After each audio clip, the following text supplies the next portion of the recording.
one of the things that distinguish societies is the way that they dress. When we see a particular group of people,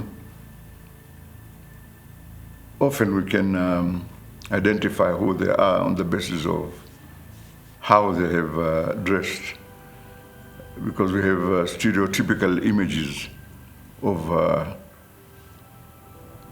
who dresses what and how. So there's no human society, that doesn't have one form of dressing pattern or another. And the way societies are organized, as we've had occasion to say many times, is not genetic or biological. These are all human inventions. They are part of the human imagination. And human imagination is very varied. There's no one size that fits all. It just depends upon, for example, geography. It depends upon economic status of the people and how that society chooses to organize itself. There are even international ways of dressing. So if we look at the modern suit, the suit has never been there always. It is something that emerged as an improvement on the way people used to dress. And one of the fashion setters in the previous centuries was Louis XIV, ruler of France. In his royal court, he expected people to dress in a certain manner, and they often try to imitate something of the way that he dressed. The suit is a halfway house between what Louis XIV and his frocks and what came later. This has come to actually define modernity, what we call the Western suit. What defines a modern man. So if you see somebody dressed in a modern suit, you must know that this is something that evolved over a period of time. And now this has become universal, it has become international. And you don't have to be a particular religious or ethnic group in order to dress in that way. You'll not be able to distinguish, for example, a Hindu from a Muslim or from any other person. If anything, in fact, it hides the spiritual background of the individuals. Right now, in all formal occasions, we find that one is expected to dress in a suit, and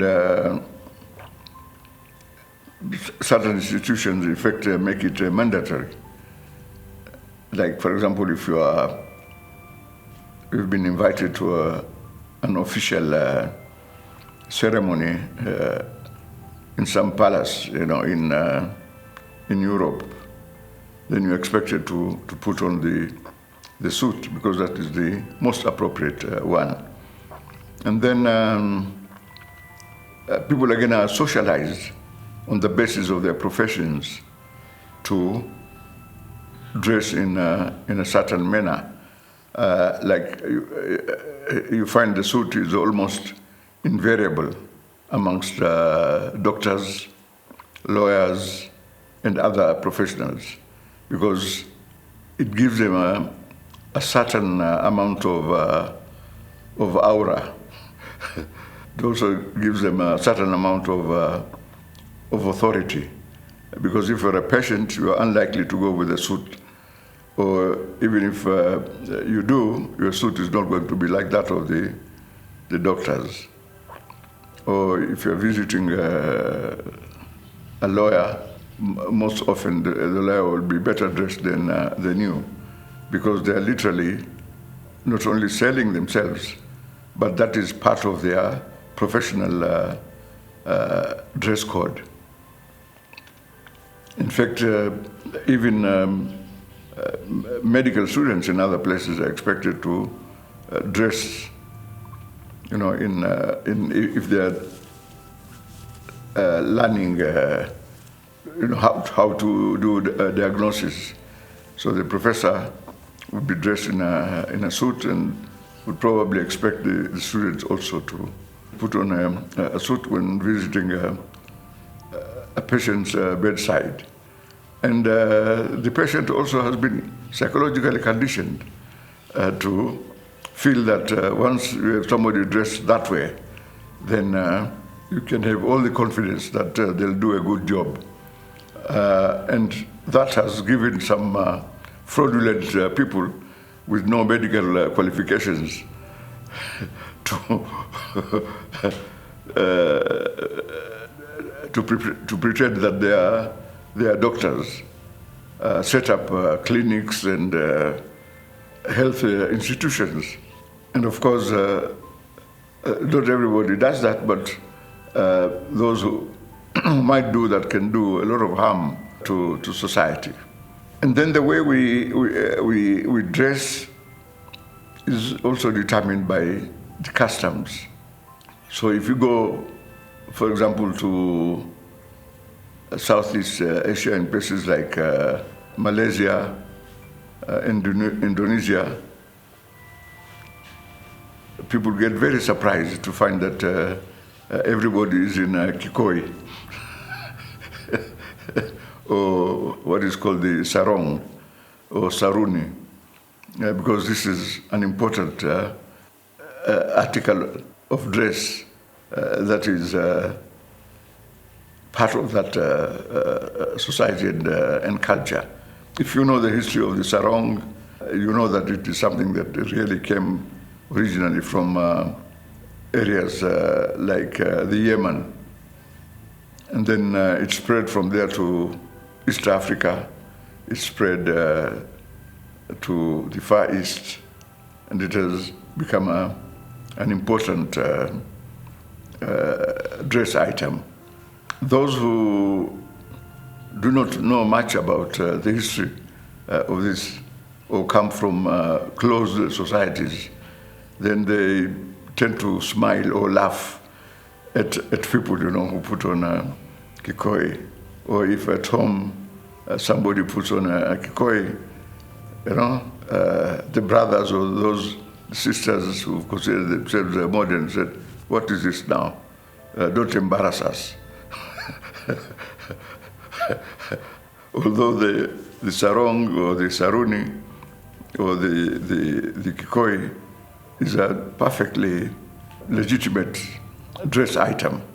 Certain cultures, again, like distinguishing themselves by putting these dress items, like the Maasais, use the tartan piece cloth, to dress themselves up. But on top of that, the women have a special something like a gown, which they put on, and that hangs on their shoulders. So that distinguishes a Maasai woman from a non-Maasai woman. Although now Kenyans have adopted this, the beads as part of the national dress. So a non-Maasai going to, for example, Washington, in order to advertise their bona fide Kenyan identity, would put on these beads on the neck and also on the clothes, maybe in the ears, and they tend to be very, very colorful because the Maasais are well known for their preferences for bright colors. When one is at home, one is supposed to be relaxed. And when you are relaxed, then you can put on any kind of cloth. But if there's a knock on the door, then everybody just scuttles about, to find what they consider as appropriate form of dress. Because if you went in the more relaxed manner, it would be like you are disrespecting your visitors. Whereas if you go and dress what you consider to be a modest manner, then even the guests feel that they've been honored. Some of the dress codes can be actually contrary to what we imagine them to be. Most people would feel that the best dress code would be the one that covers the upper part. But in other places, in fact, amongst the Maoris, people from New Zealand, Australia, have much shorter pieces of cloth, but these are often,